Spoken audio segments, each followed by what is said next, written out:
புற்றுநோய் வராமல் தடுப்பதற்கு ஒரு தடுப்பு மருந்தாக பயன்படுது.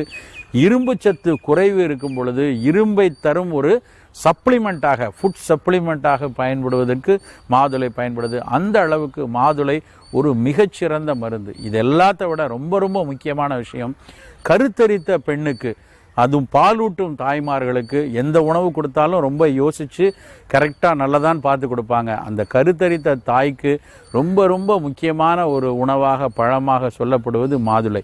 ஏன்னா கருத்தரிச்சிருக்கும் போது ஏற்படக்கூடிய ஒரு குமட்டல் உணர்வு, வாந்தி உணர்வு வராமல் தடுப்பதற்கு மாதுளை பயன்படும். கருத்தரிப்பு காலத்திலையும் பாலூட்டும் காலத்திலையும் இரும்பு சத்து இயல்பாக குறையும். அந்த இரும்பு சத்தை கொடுப்பதற்கு இந்த மாதுளை பழம் பயன்படும்.